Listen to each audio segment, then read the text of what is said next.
nosso convidado, Albert Lima, já nosso conhecido, já tem inclusive uma história com o movimento espírita, que a sua mãe, eu até perguntava por ela agora há pouco, Dona Aura morava aqui no bairro Boa Vista, aqui no Morro, realmente já há muitos anos, participante, trabalhador da Fraternidade Espírita José de Anchieta, né?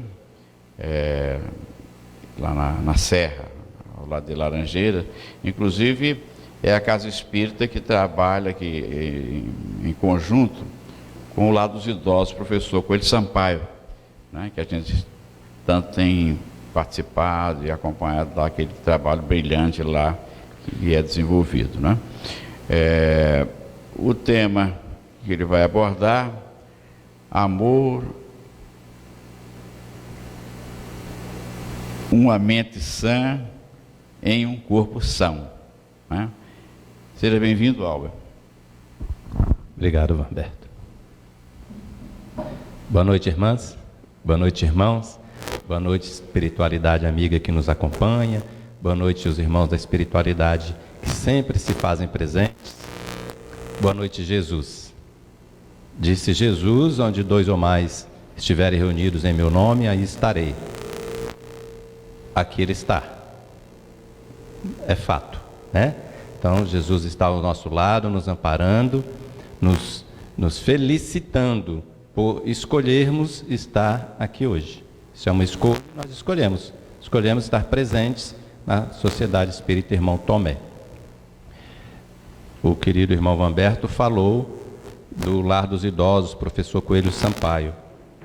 Ele atende uns idosos, seria o que chamamos de asilo, né? Chamava antigamente, são um lar, temos capacidade para 25 idosos, deve ter acho que 22 ou 23, e esses idosos moram lá, são amparados lá.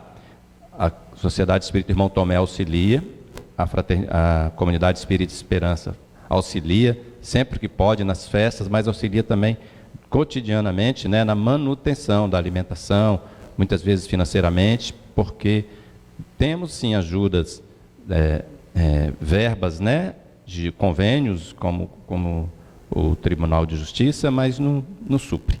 É necessário sempre todos juntos para auxiliar. Mas estamos precisando de outro tipo de auxílio. A presença. A nossa presença fraterna. E lá, aos sábados, tem uma reunião pública doutrinária como esta, porém um pouco diminuída em tempo, mas grandioso em conteúdo. Volta no Lar dos Idosos. É no lar. Aí no lar, às 16 horas, alguns de nós, né, pegamos lá o microfone e vamos falar de Jesus, durante 15 minutos. E após aplicamos o passe. Mas a festa que lá ocorre é o que antecede a nossa chegada, a nossa convivência. Muitas vezes nós chegamos e nem conversamos com eles, porque já tem outras pessoas. A gente fica movimenta a energia do ambiente. A gente fica batendo papo com um, batendo papo com outro, conversa com um, conversa com outro. Isso dá uma movimentação energética. E só essa conversa voltada para o bem naquele momento, já produz uma energia magnética nossa que vai trocar com eles. Vai ser uma troca energética entre nós e eles. E tenham certeza, nós saímos de lá mais revigorados. Nessa troca. Essa troca é uma troca benéfica. A própria espiritualidade manipula essas energias e distribui com quem, cada um no seu cunho necessário. Então é sábado às 16 horas, todos os sábados, reunião pública doutrinária, todos os sábados. E depois tem um lanchezinho que a gente fila lá também dos idosos, um bolozinho, tem o senhor Vicentini que também levam lá um sucozinho de acerola, e a gente se deleita. E vamos falar de mente sã, corpo são. Disse Jesus: não se pode servir a 2 senhores. Amará um, odiará o outro. Obviamente ele está falando, Senhor, quem vivencia o mundo e quem vivencia os prazeres celestiais. Não pode servir ao mundo, nem pode servir aos planos superiores. Todos nós desejamos servir a Jesus. Todos. Somos filhos da luz, para a luz retornaremos. E muitas vezes estamos querendo servir a Jesus, mas o mundo nos aprisiona. Porque somos maus, ignorantes? Sim, ignorantes. Maus, não.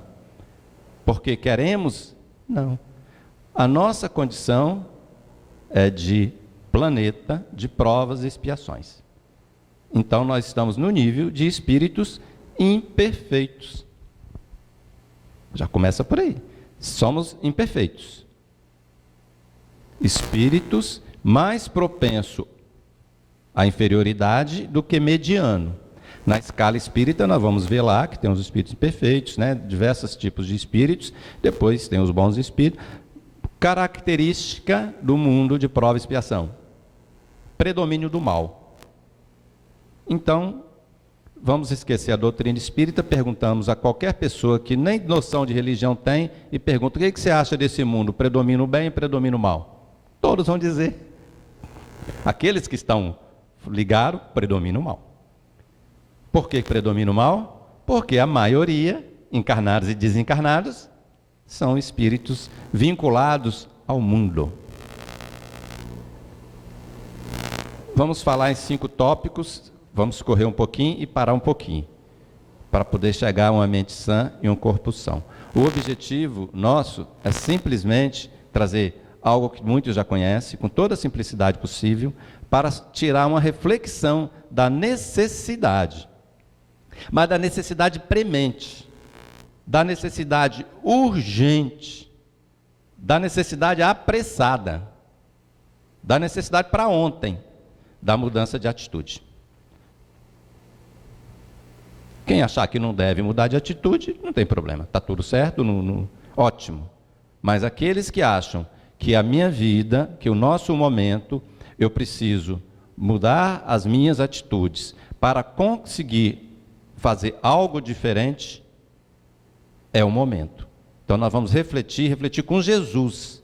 Não é com a ciência espírita, não é com a ciência médica. Refletir com Jesus a necessidade premente de mudança de atitude, mudança de comportamento com a consequência vivência. Porque nós podemos mudar de atitudes, mas não mudar a vivência interior. Podemos tomar todas essas atitudes externas, mas a atitude interior continuar a mesma. É a fala do Albert Einstein: se queremos obter resultados diferentes, temos que fazer algo diferente. Então, não tem como. A física quântica, a mecânica, a matemática, a filosofia, nada sugere que se repetirmos os mesmos atos, conseguiremos resultado diferente. Tem que ter algo diferente. E se, primeiro tópico, vidas passadas, reencarnações, se as nossas vivências que nos trouxe aqui, partindo do princípio da pluralidade das existências, nos trouxe até aqui e falou assim, ó, estamos aqui, estamos reencarnados. Nós somos, nesse momento, uma personalidade. Somos Albert, somos José, somos Roberto, Vamberto, somos Kleber, somos uma personalidade, nesse momento. Mas nós somos uma construção que nos trouxe aqui. E aqui estamos. E precisamos caminhar. Precisamos caminhar. Caminhar é progredir. Kardec perguntou aos espíritos da codificação qual o objetivo da reencarnação. A resposta não foi pagar dívida não, tá, gente? Não foi pagar pecado, pagar dívida. Progresso da humanidade. Consequentemente, com o progresso do homem. Evolução do homem e o progresso da humanidade. Nosso crescimento. E aqui chegamos. Trouxemos toda uma bagagem. Vamos no Evangelho segundo o Espiritismo, capítulo 5. Causas atuais das aflições. Causas anteriores das aflições. Então, nós vamos pular as causas anteriores das aflições. Vamos para as causas atuais das aflições. No Evangelho segundo o Espiritismo, lá logo no item 1, 2, 3, 4, 5, primeiro, causas atuais das aflições, os espíritos da codificação e Allan Kardec vêm nos trazendo que as aflições que nós passamos, os desequilíbrios, os distúrbios, as doenças, seja qual for a origem, tirando as causas anteriores, nós deixamos as causas anteriores de lado. causas atuais. Qual for a origem, é resultado do nosso comportamento, das nossas atitudes. Não é da atitude externa. O meu desequilíbrio, segundo o Evangelho, segundo o Espiritismo, que nós, todos nós espíritas assim aceitamos, o meu desequilíbrio, a minha desarmonia, a minha enxaqueca, e qualquer que seja, é fruto das minhas atitudes, das minhas reações ao meio. Não é a atitude do vizinho, da mulher, do marido, do esposo, do filho, das cargas da cruz que carrego. Porque para essas situações, para essas dificuldades, para essas turbulências, Jesus já deu o remédio, a prece. Não turbeis os vossos corações, tende bom ânimo. No mundo passareis aflições. É natural. Por quê? Todas as circunstâncias que nos advêm decorrente de vida passada para o nosso crescimento. Não é como culpa, nem como pagamento de pecado, nem de dívida, não. Porque dívida por dívida, nossa dívida é impagável com o Criador. Pelo simples fato, como vamos pagar quem nos deu a vida? Então, esquece pagar dívida. Mas lembra-se, crescimento espiritual. Então, precisamos compreender. Compreendemos? Somos nós responsáveis pelas nossos desequilíbrios, nossos distúrbios? São. Vamos parar aqui e passar essa mensagenzinha aqui. Muitos conhecem sobre a água. Masaru Emoto, cientista japonês, demonstrou como o efeito de determinados sons, palavras, pensamentos, sentimentos altera a estrutura molecular da água. A técnica consiste em expor a água a esses agentes, congelá-la, depois fotografar os cristais que se formam com o congelamento. Vamos ver esses cristais. Molécula de água na nascente. Parece um brilhante de cristais de diamante. Molécula no rio poluído, agora. Isso não é doutrina, com todo o respeito, nós temos a doutrina espírita, isso é uma pesquisa científica, feita lá no Japão, todo mundo já conhece o mundo científico, e é aprovada, isso é um fato comprovado, não é uma teoria, é comprovado esse fato.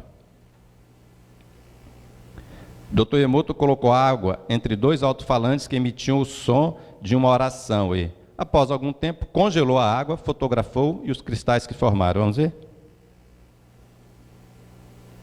Aí, ó. Parece a da nascente, que não foi contaminada pela poluição. Aí parece, como nós podemos dizer, da água fluidificada, onde é feita a oração. Se harmoniza.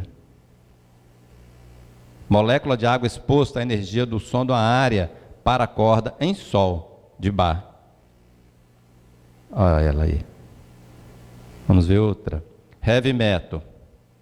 Heavy metal é rock, né? Rock pesado, que chama assim. Olha como ela já perdeu todas as características harmônicas. Ao som de muito obrigado. Vamos lá? Ao som de muito obrigado. Quando dizemos muito obrigado, com gratidão, se me permitem, só vou lembrar a vocês um casozinho que aconteceu com o Chico Xavier, que é muito contado, a maioria conhece, né?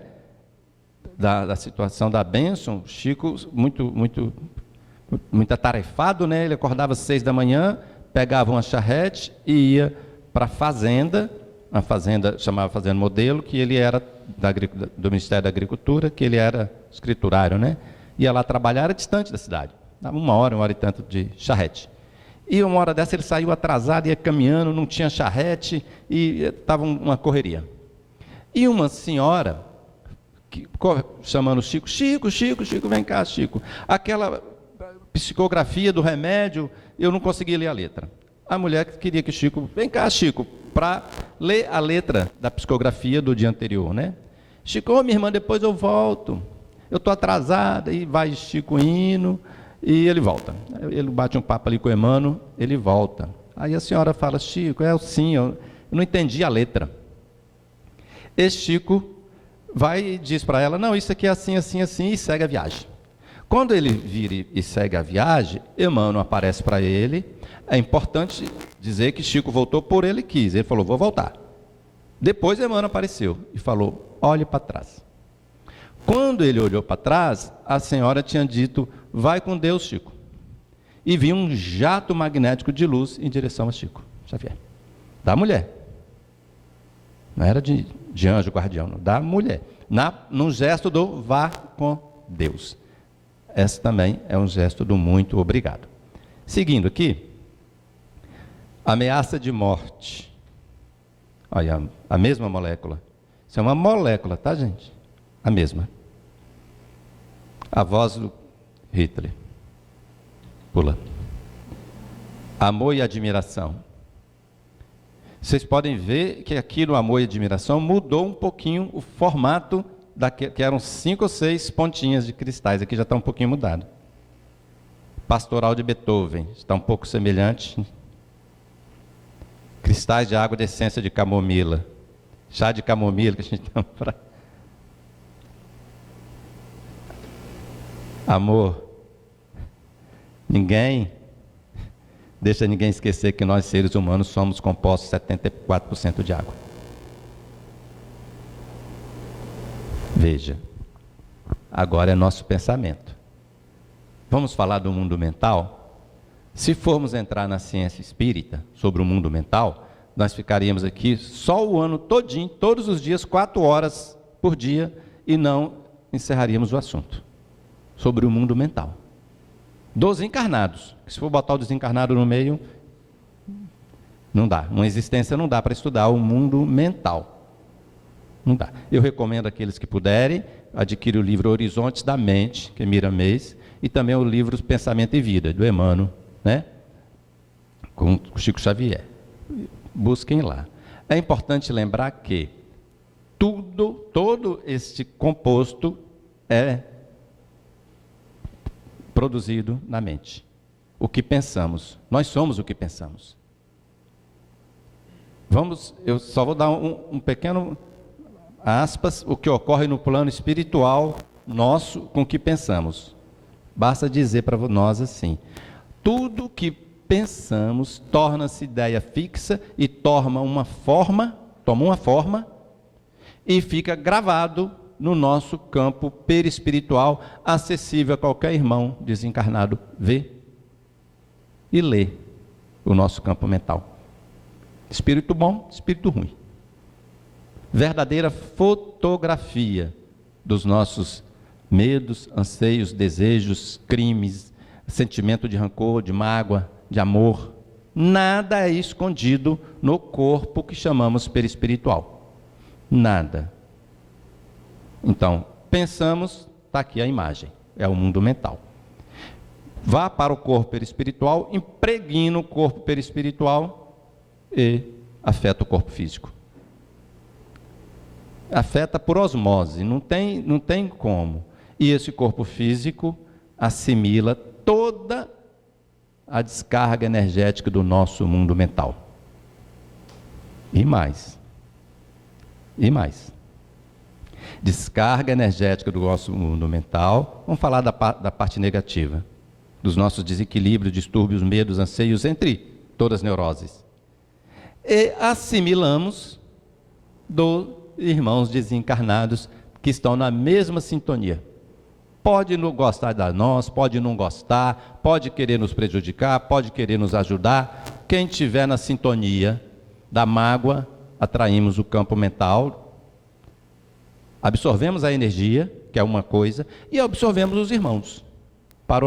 Convidamos para o nosso meio. E no Livro dos Espíritos, Kardec fez uma pergunta muito pertinente. Muito. Nós somos influenciados pelo mundo espiritual? É a pergunta 459 do Livro dos Espíritos. Nós somos influenciados pelos espíritos? Poderia a resposta ser assim. Sim. Não, eles influenciam sim. Influenciam. Mas não foi assim. Influenciam sim. De fato, de ordinária no caso, eles vos dirigem. Ué. É. Então vamos para a notícia boa.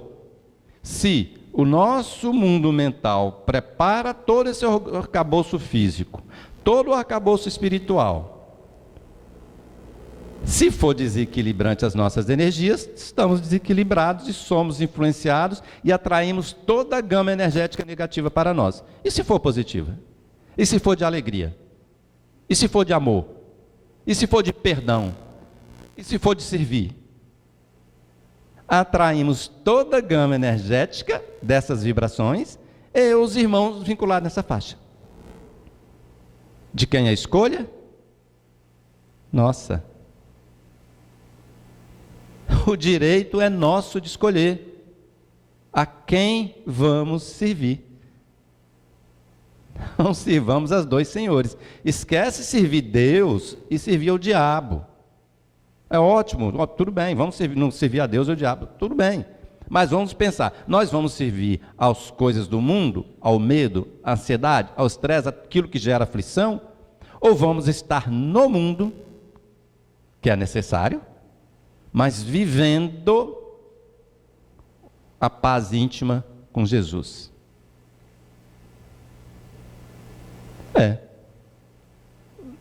No Sermão da Montanha, entre o Sermão da Montanha, entre outras passagens belíssimas de Jesus, discurso de Mateus, entre outros também Lucas, no capítulo 5, 6, 7, 8, no 6, é bom que a gente, hoje no dever de casa, lê o capítulo 6, na hora de dormir da Bíblia. Mateus capítulo 6, só o 6, quem lê isso já ganhou o dia. Mas no finalzinho, no versículo 24, Mateus vem escrevendo, né? Escreveu depois, não foi no momento que Jesus estava falando, ninguém escreveu nada quando Jesus estava falando, foi escrito tudo depois. Mateus vai fazendo um relato, dizendo que Jesus falou assim: por que se preocupeis com o que comer?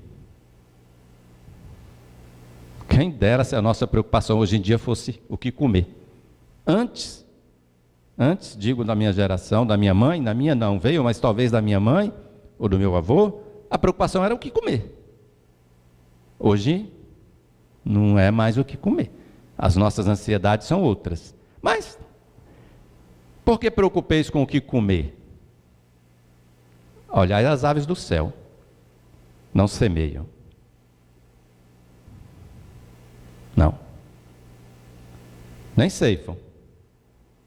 Nem ajuntam em celeiros.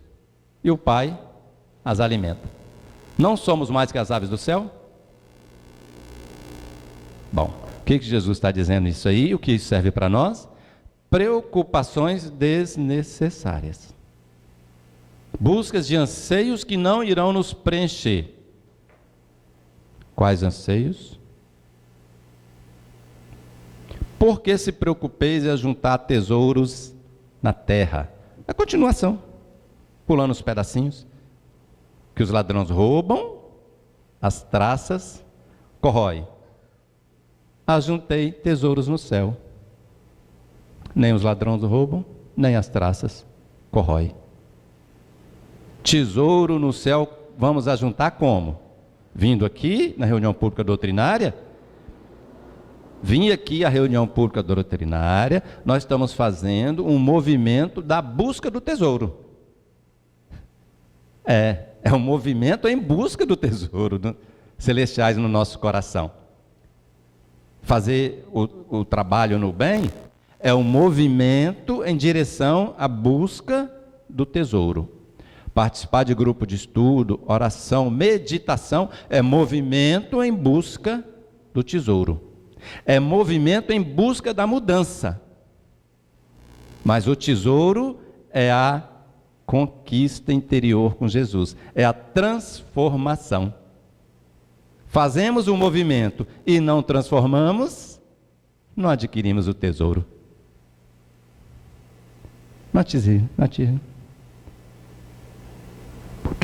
Fizemos um movimento de mudança comportamental, deixamos de ser muito reclamões, muito chatos, e entre outras coisas, características que só aqueles que não gostam da gente que diz que nós somos, os que estão do lado diz tudo o contrário, diz que nós somos ótimos, maravilhosos, né? Ou a mulher da gente, quando briga com a gente, ou o marido, diz coisas lindíssimas que não é bom nem falar, mas só ela com raiva que fala, né? Porque outras pessoas não falam, tudo de ruim que a gente é.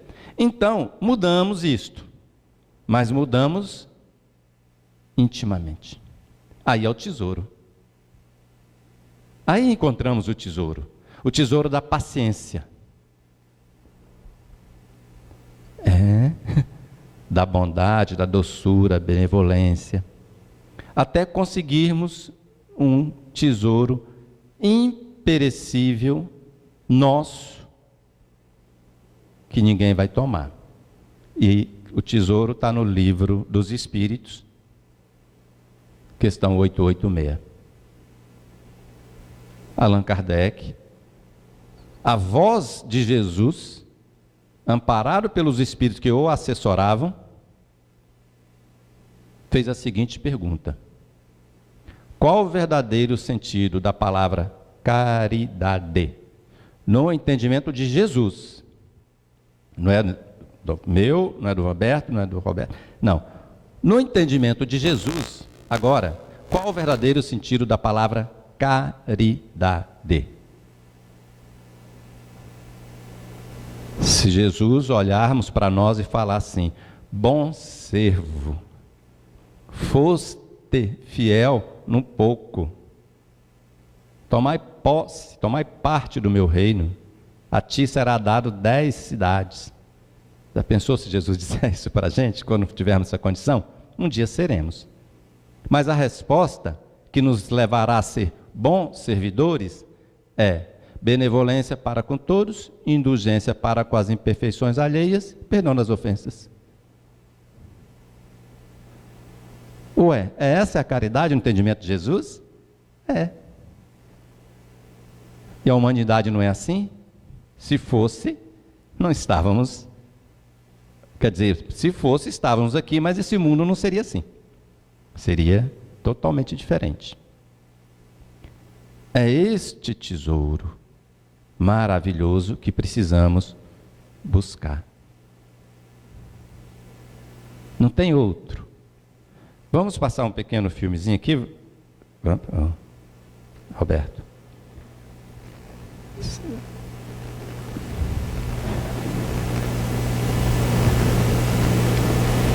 É um trechozinho. O filme é o de menos, o importante é a leitura.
Não vamos comentar, especificar tópico a tópico. Chamo para a gente refletir em cima disso.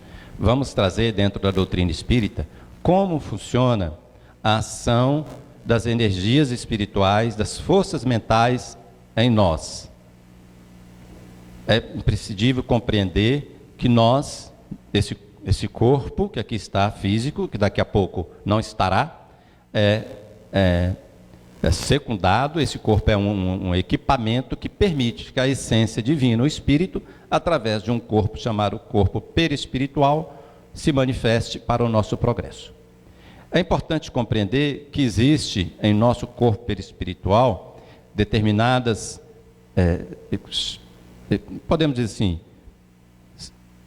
o termo espírita é centro de forças, pois muitos conhecem como chakras, ou outros não conhecem. Mas o chakra, ou centro de força, pouco importa. Importa que essas organizações são como verdadeiras usinas atômicas. Com a diferenciação, ele absorve energia e distribui para o corpo.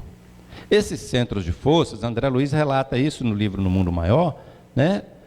São 7, são um aqui no centro da cabeça, um aqui chamado, os nomes pouco importa, né? Chamado coronário, aqui chama o frontal, aqui o laríngeo, no coração cardíaco, no estômago plexo solar, mais em base umbilical e mais na região do genital, o chakra, o centro de força da base.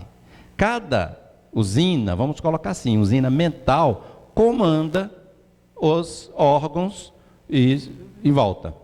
Esse centro coronário vai todo o nosso cérebro,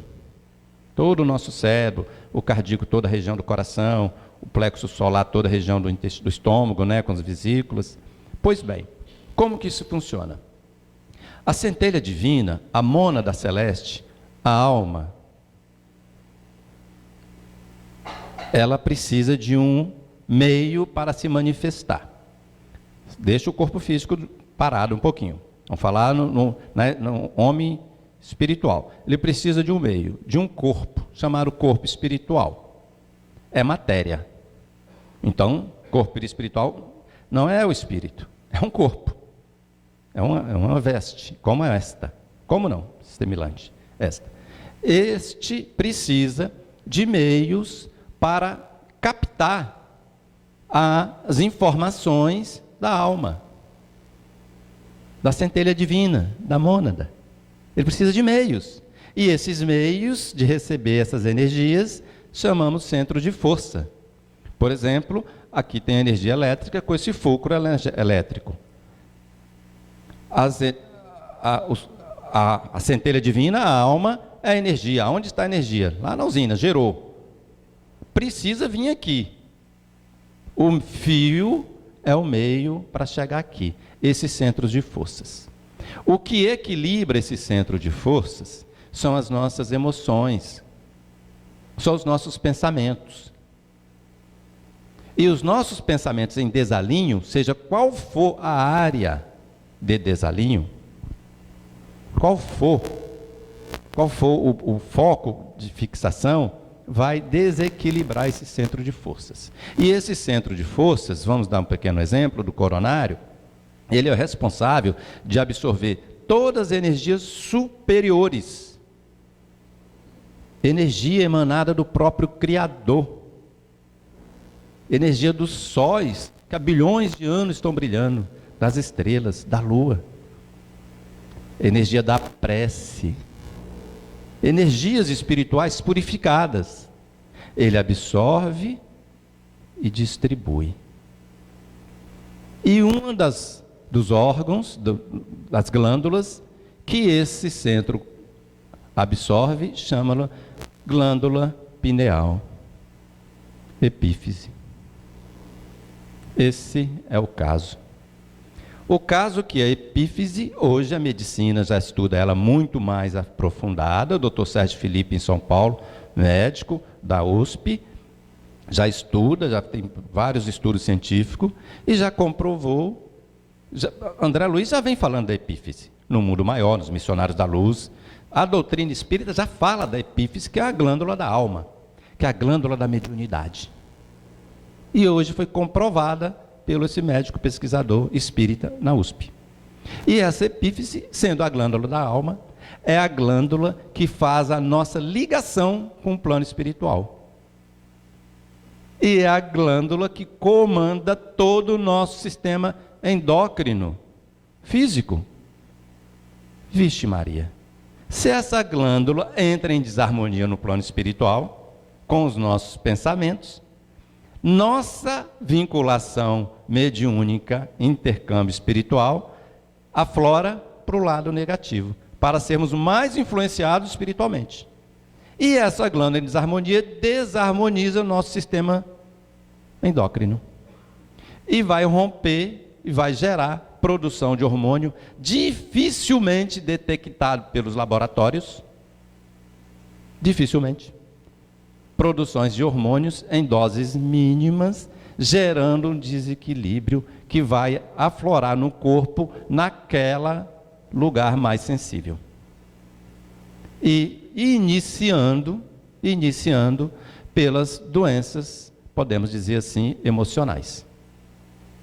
Porque essa epífise, ela entra em desequilíbrio, todo o nosso sistema glandular cerebral entra em desequilíbrio, em desalinho. As sinapses neuroniais entram em desalinho. Todos aqueles hormônios que deixam nós em equilíbrio entram em desalinho. E entramos nesse mundo que hoje existe, que chama as doenças do século XXI, que predomina, chama as doenças emocionais. Atrás disso decorre toda uma série de distúrbios. Tudo gerado por nós. Tudo gerado por nós. Porque a fase do comodismo, dizer que é o outro, para a doutrina espírita já acabou. Essa fase passou. Não é o outro mais o responsável pelas nossas tribulações. Somos nós mesmos.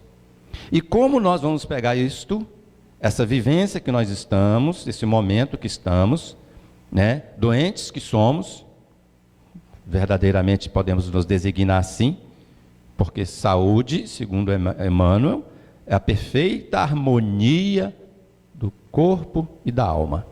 Se nós estivermos harmonizados da alma perfeita, né, ótimo, então vamos começar a produzir os frutos, né? Como vivenciar isso aí? Vamos fazer o seguinte, com Jesus. Como transmutar, como iniciar a caminhada. Vamos iniciar com Jesus. O que Jesus disse para nós?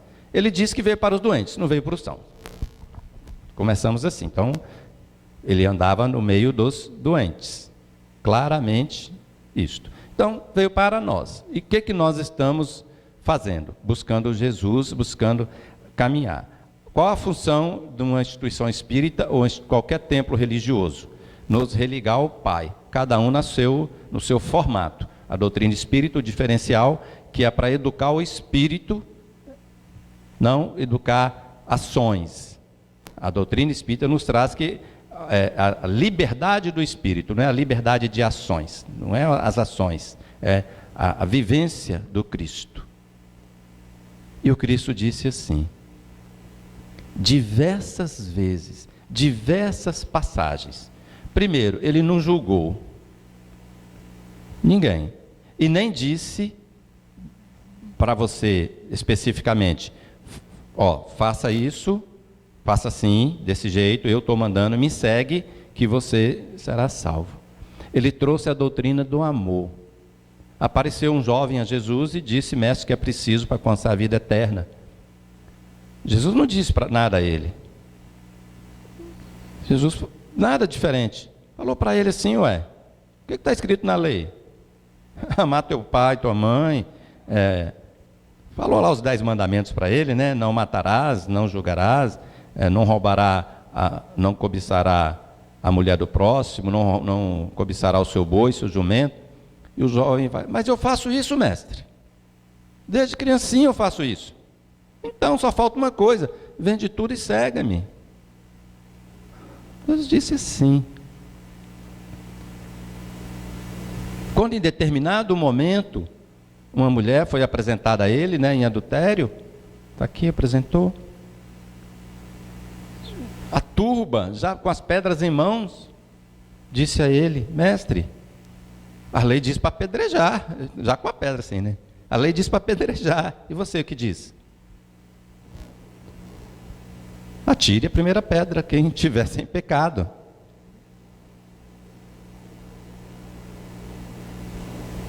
A conduta de Jesus, a forma que Jesus viveu dentro desse mundo e vive dentro de nós, a nos chamar, para nos mostrar a conduta, para nos elogiar a conduta.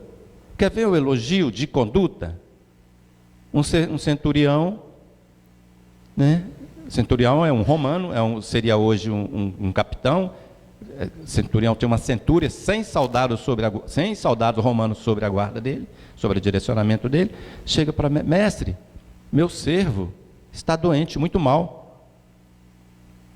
Não, o centurião não vai a Jesus, né? Meu servo está muito mal. Chega aí, ele foi até Jesus. Esse centurião fala: meu servo está mal, muito doente, peço que cure. Já começa algo estranho, né? Um romano pedindo por um servo, mas isso é outro detalhe. Jesus diz assim: eu vou até ele. Olha o que esse centurião diz: mestre, não há necessidade que vá até ele, basta uma palavra tua, pois eu também sou homem de mando. Eu digo a um soldado: faça isso, ele faz. Eu digo a outro: venha cá, ele vem. Diga ao outro: vai acolá, ele vai. Tu, se quiseres, diga que meu servo será curado, ele será. Não precisa ir lá, não sou digno que entre em minha casa. E Jesus não disse nada, olhou para a multidão e disse: nem toda Israel vi tamanha fé, seja feito conforme sua vontade. E o rapaz lá, o servo, ficou curado.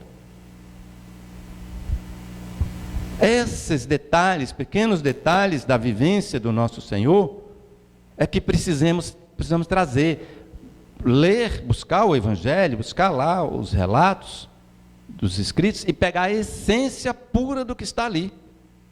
Ler e deixar a mente buscar, para aflorar dentro da gente. Existia uma mulher, chamava Cananeia. Cananeia é o lugar do povo chamado os cananeus. Não eram dos povos hebreus, cananeus, outro povo, considerados gentios. A origem se relata, né? Ciro-Fenícia, naquela região, toda naquela região ali. E Jesus estava passando por ali. E vem essa mulher, grita por Jesus: Senhor, compadece-te da minha filha. Ela está endemoniada. E Jesus prossegue. Aquela multidão não era pouca gente, pode colocar 20, 30, 40 mil pessoas, não é pouca gente. E ele ia, e essa mulher continuava, insistentemente, não parava de clamar o nome de Jesus: Senhor, tende compaixão da minha filha. E gritava. Para vocês terem ideia, incomodou alguns discípulos, alguns apóstolos, que chegou a Jesus e disse: mestre, despede-a.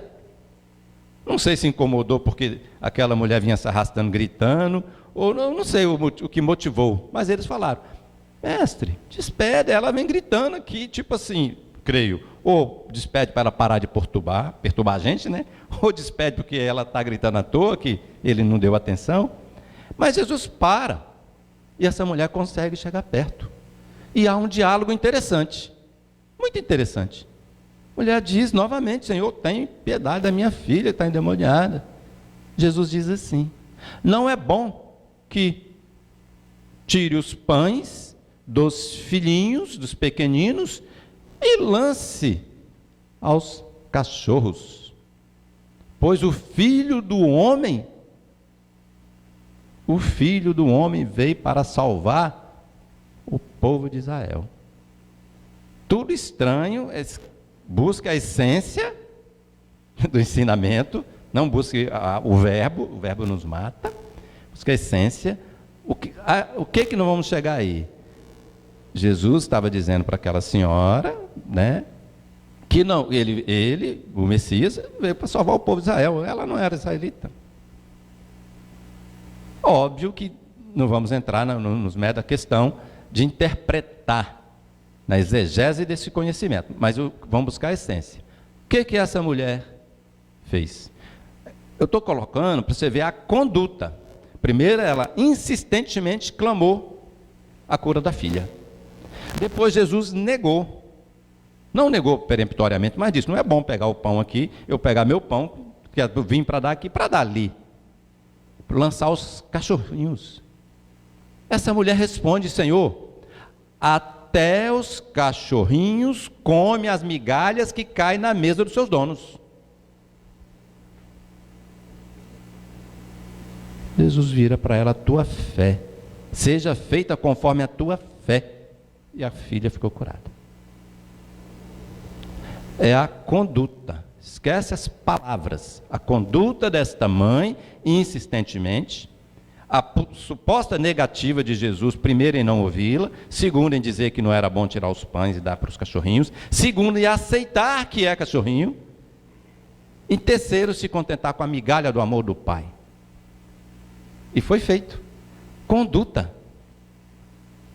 Mas para ela chegar até ali, ela caminhou dentro dela na fé. Na fé num Pai. Ela não queria saber que Deus era. Ela queria e tinha certeza que existia um ser que poderia curá-la, a filha. E curou. Mudança de conduta. Agora vamos ver uma outra atitude. Eu estou olhando ali, falta 10, não é? Correto. Atitude premente. Para a gente já encerrando aqui. Lembrando que é Jesus, o caminho, a verdade e a vida. Que toda a base científica, filosófica, tudo quanto é conceito para o nosso equilíbrio, sem a vivência, sem a compreensão do que, por que estamos vivenciando Jesus, essa mudança não ocorrerá. E as consequências também serão as mesmas. Chegou um doutor da lei, um fariseu, aproximou-se de Jesus, mais uma vez parou tentá-lo e disse: Mestre, o que é preciso para ser salvo? Jesus vira para ele e fala, né? O que está escrito na lei? Como tu a entendes? Então precisamos compreender essa resposta de Jesus. Primeiro é um doutor da lei. Se Jesus perguntou a ele, porque ele deveria, por obrigação, conhecer a lei. Lei mosaica. Como tu entendes? Tudo bem. Isto é o que vale para nós. Como nós compreendemos? Compreender, quando eu era criança, eu fiquei admirado no Silvio Santos. Não sei se era um Silvio Santos, não sei se era um programa, que tinha uma senhora, não sei se alguém aqui vai lembrar, que conhecia a Bíblia todinha, do início do João, do Mateus, lá não é o Apocalipse não, lá no último livro, eu não sei como começa a Bíblia, mas é do início da Bíblia ao fim da Bíblia. O que falasse versículo tal, capítulo, a mulher sabia. Eu vi isso na televisão, né? E isso ficou muito gravado na minha mente. E mais tarde, a gente já, muito tempo espírita, lendo com Humberto de Campos, um determinado cidadão, né, bateu na porta, desencarnou, bateu na porta do céu, querendo entrar, né? É conto de Humberto de Campos, né? Ele conta contos. Querendo entrar lá no céu, aí o pseudo, né? Pedro, né, que tem a porta lá, a chave, lá fala: ô, tudo bem? E aí, o que você traz da terra? Aí, resumindo a história, aí ele fala assim: não, mas eu conheci a Bíblia toda. E deu uma descrição da Bíblia. Você tem até na internet a descrição, quem quiser saber, tem tudo. A Bíblia é composta de X livros, X capítulos, X versículos, X palavras, o versículo maior é esse, o menor é esse, o capítulo, tudo. Ele descreveu tudinho. Quem quiser, tiver essa curiosidade, hoje pode buscar na internet que tem. Mas no livro de Humberto de Campos está lá também, tudo certinho. Tantos capítulos, tantos versículos, não lembro qual livro não. Aí o cidadão lá no porteiro do céu falou assim: ah, ótimo, e o que tu fizeste com todo esse conhecimento? Ué, mas era preciso fazer? Era. Não era só conhecer, não? Não. E agora? Agora volta, nasce lá e vai fazer alguma coisa com o conhecimento. Pois Jesus disse, esse doutor da lei, assim: o que está escrito na lei, como tu entendes? Aí o doutor da lei fala assim: não é nos 10 mandamentos, não, está em Deuteronômios: amar a Deus com toda a força, com toda a pureza, com toda a alma e todo o coração. Amar ao próximo como a si mesmo. Jesus falou: disseste bem, vá, faça isso, conseguirá a vida eterna. O doutor da lei, que queria pegar Jesus em pegadinha, queria que Jesus entrasse em contradição com a lei mosaica, vira para Jesus e fala: e quem é meu próximo? Agora nós vamos falar de conduta nossa, nessa parábola que Jesus relata dizendo quem é o próximo. Ele disse que descia um homem lá de Jerusalém para chegar a Jericó, Um homem, não sabe que homem é, que foi assaltado por bandido, atacado, espancado, ficou caído quase morto. Ele dizendo para o doutor da lei e para toda a turba, ficou ali caído, jogado. Passou um doutor da lei, igualzinho ele. Passou, viu aquele homem caído no chão, já passou ao largo. Passou um levita, também igual ele, doutor da lei, levita, mesma coisa. Passou ao largo. Passou um sacerdote, também igual ele. São cargos dentro do templo. Um doutor é um cargo, levita é um cargo, um sacerdote é um cargo. Na introdução do Evangelho segundo o Espiritismo vem explicando tudinho. Passou o levita, o sacerdote, tudo é longe. Mas eis que desce por esse caminho um samaritano. Também fica como dever de casa buscar o que venha a ser samaritano. Basta dizer que também samaritano. Também são hebreus, porém com muitas rixas. Hoje está na moda se explicar como os muçulmanos, são todos muçulmanos, mas porém tem divisões, rixas dentre eles.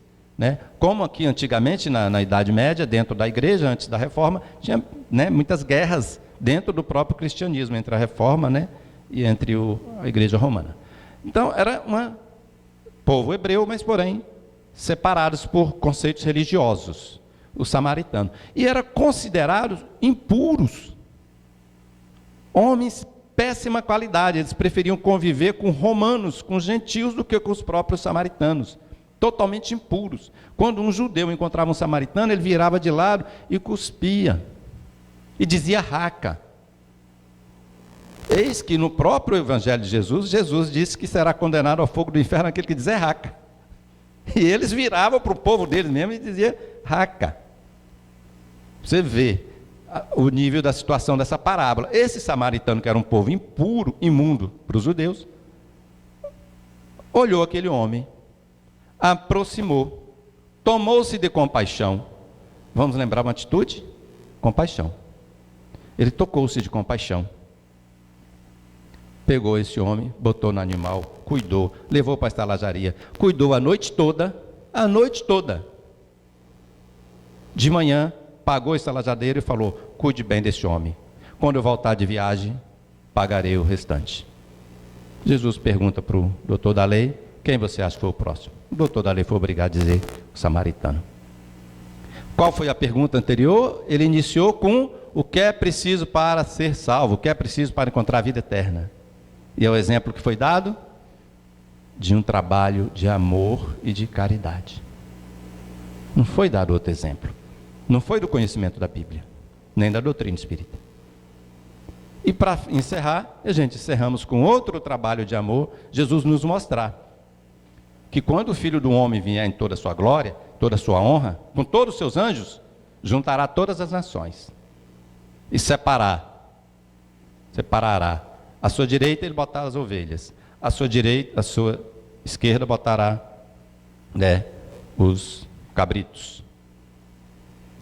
E dirá às suas ovelhas: vinde bendito do meu Pai, tomai posse do reino que vos preparei desde o início, porque tive fome, deste-me de comer, tive sede, deste-me beber, Estive nu, me vestiste. Estive preso e doente, foste me ver. As ovelhas olharam para o Senhor e disse: Senhor, quando foi que vos vimos com fome, com sede, doente, com frio, nu, preso? O Senhor olhará para a multidão e dirá: todas as vezes que fizerdes isto a um destes pequeninos, foi a mim que fizestes. Vamos voltar aqui. O discurso começa quando o Senhor vier com sua glória, seu reino, seu anjo, seu amor. Vão esquecer glória física, né?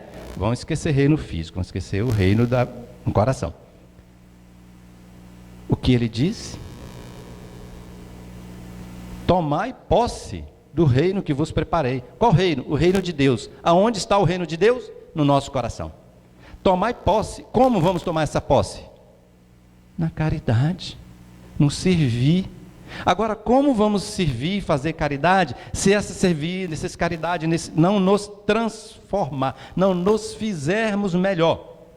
Nós vamos bater na porta do céu com São Pedro vai falar: opa, fizeram bastante caridade, mas não estou vendo que você não se transformou muito, não. Aquele orgulhozinho, aquela mágoa ainda está aí, volta lá. Não precisa fazer tanta caridade, não, faça menos, mas que ela te transforme. Que Deus nos abençoe, que Deus nos ilumine, que guarde. Eu agradeço muito a vocês.